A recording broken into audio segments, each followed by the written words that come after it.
Is a criminal justice major or a criminal justice degree worth it? That's what we're going to be going over today. But before we get into that, make sure to gently tap the like button in order to defeat the evil YouTube algorithm. On this channel, we talk about personal finance, college degrees, careers, and opportunities that are going to lead you to success. And we also go over how you can avoid some of the common mistakes that so many people end up making. Now, if that interests you and you haven't done it already, go ahead and hit that subscribe button and ring the notification bell so that you never miss out. And with that out of the way, let's jump right into it. What is a criminal justice major? As a criminal justice major, you would be studying law enforcement techniques as well as emergency management strategies. You'd also be working on the skills that you would need in order to work in a court or a correctional facility. Now, this is a very common major and a lot of people graduate with it every year. There's also different versions of this one. So for instance, there's one that's a criminal justice and law enforcement administration degree with 15,000 graduates, and another one that's a criminal justice and safety studies with 30,000 graduates. And depending on which field you want to go to, different programs throughout the country are going to have different concentrations. Now, of course, one career path you could go into is becoming a law enforcement officer, but you could also study forensics. You could go into criminal justice administration. You could work as a prison guard. There are a lot of different career paths that you can go down with this one, and we're going to get into that a little bit later. Now, with these videos, when it comes to evaluating these different degrees, I like to break it down into 4 different categories. So first, we're going to talk about salary or earnings potential. Now, according to PayScale, people who graduate with this degree are going to make around $40,000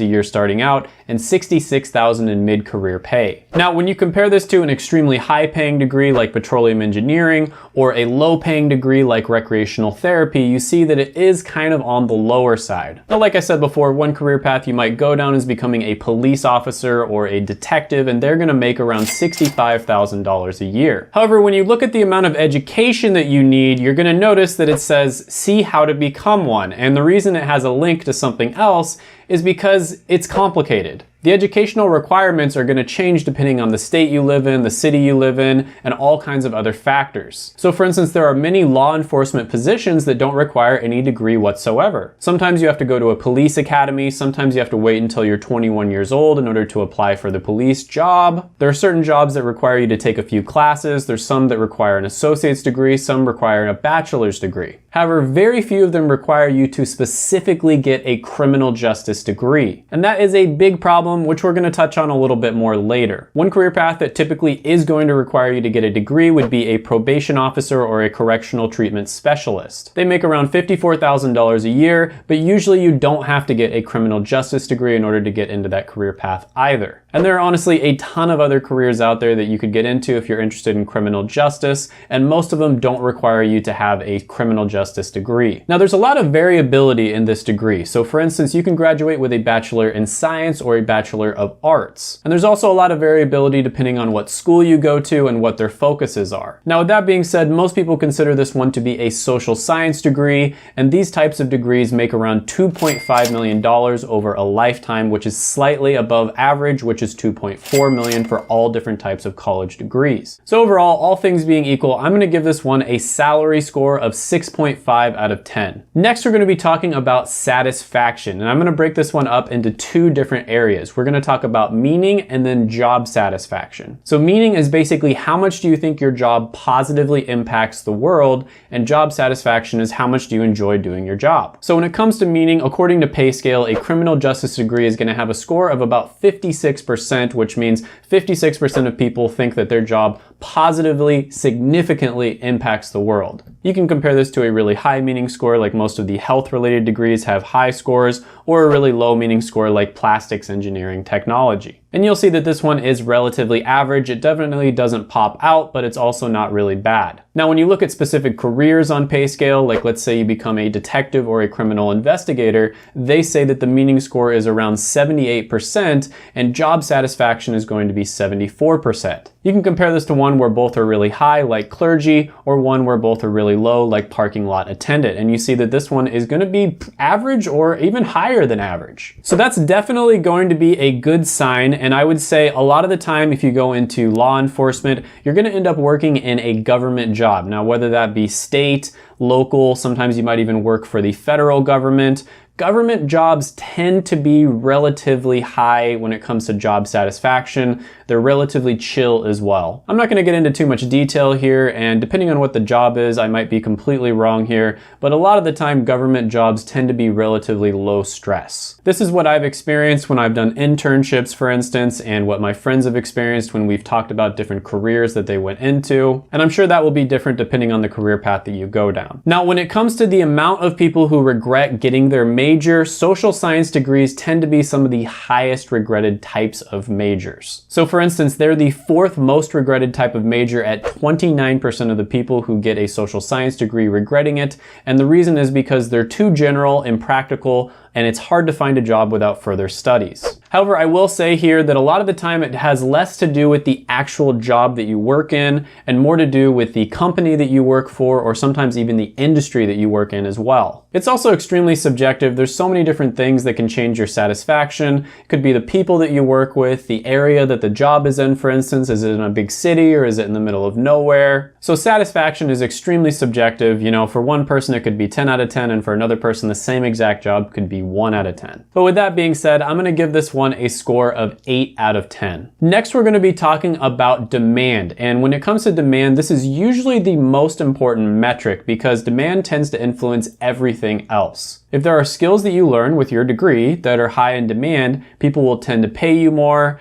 you'll have a lot more options, you can live in more places. Businesses will also tend to treat you a lot better, so you're gonna have a lot more opportunity to move up in the business. You might get a lot of benefits and perks. So usually demand is the most important thing, but it can get a little bit weird when you talk about government jobs. A lot of the time when it comes to government jobs, they'll hire people even though there's not a lot of demand for that skill on the open market. And like I mentioned before, this is a degree that will probably lead quite a few people to go into a government job. But with that being said, when it comes to the demand, police officers are growing at about 5% over the next 10 years, which is a little bit faster than average. And probation officers or correctional treatment specialists are growing at 4%, which is about average. So one thing that I like to talk about on this channel sometimes is if you get a degree where there's not a lot of demand for the skill on the open market, sometimes it's a good idea to look into government related jobs. Now with that being said, one test that I like to do, this isn't a perfect test by any means, but it can tell you some really important things, is I'll look on either monster.com or indeed.com and type in the degree name. So for instance, when you type in the keyword criminal justice degree, you'll see that 9,600 jobs pop up. You can compare that to a degree that's high in demand like computer science where 141,000 pop up, or one that's low in demand like anthropology where 829 jobs pop up. And you see that it's actually not that bad. It's higher than average when it comes to the number of people who have that as a keyword in the job description. Now with that being said, the big issue here, and this is something that I mentioned before, and it's kind of a red flag to look out for with a lot of different degrees, is that a lot of the jobs that you can go into don't actually require a criminal justice degree. So when you look at a lot of these different job descriptions and you click on them, you'll see that criminal justice degree is listed there, but it's not a requirement. Many of them you can apply for with just a high school diploma, and if they do require a degree, you can get into it with just about any degree out there. So that's kind of a big issue, and because of that, I'm gonna have to give this one a 6 out of 10 when it comes to demand. Next, we're going to be talking about X factors, and this is basically anything that we didn't mention before. So a lot of the time I'll talk about how likely something is to be automated or outsourced,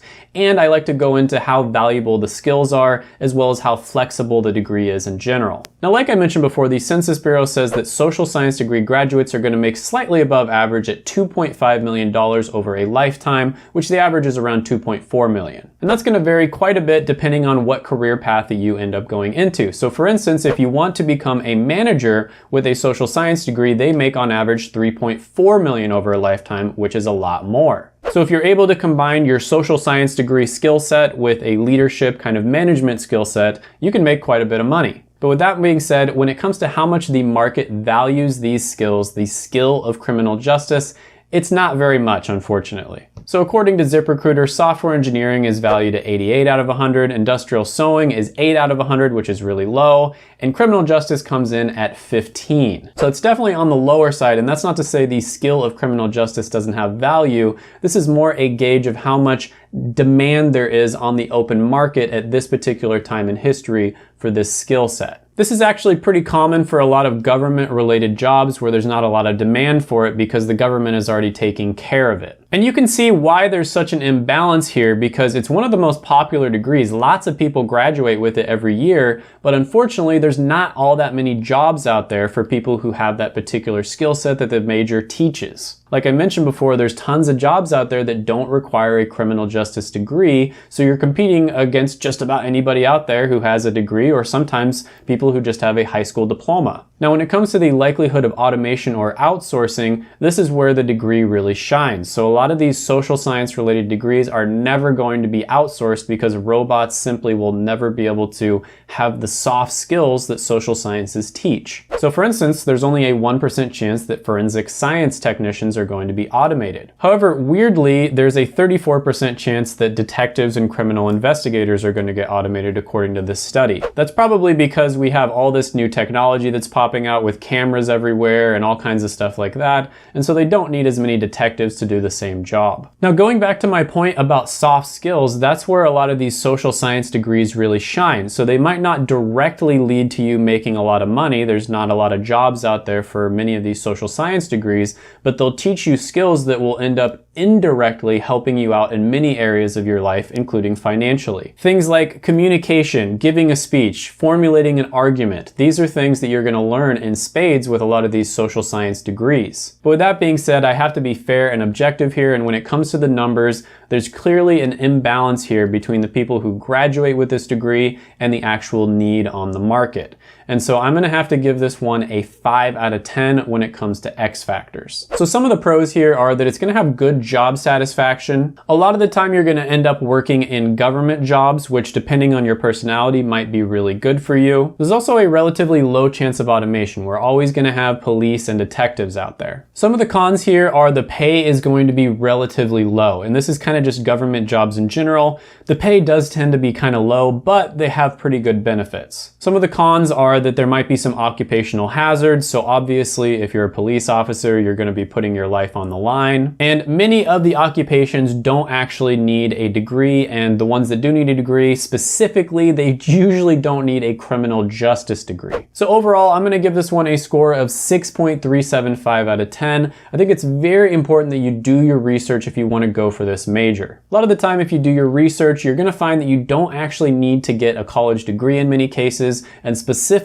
a criminal justice degree in order to get into the career path that you were looking into. If you do your research and you talk to people in that career path and you ask them, hey, is a college degree going to help me? And they tell you, yes, it will help you if you want to try to go for this, then by all means, you should definitely go for the degree. And also keep in mind that this is extremely subjective. For one person, this might be a 10 out of 10, and for another person, it might be a 1 out of 10. If you want more help doing research on different college degrees, I've created a version 1.1 of the college degree ranker down in the description below. It is going to be through a paywall. It's going to be Patreon. However, if you just want to wait around, I'll probably get to all of the degrees and talk about them in videos. But with that being said, if you haven't done it already, go ahead and gently tap the like button, hit the subscribe button, ring the notification bell, comment down below any thoughts, comments, criticisms. Definitely share the video. That's the best thing you could possibly do. And then before you leave, check out my other videos right here. I made them just for you.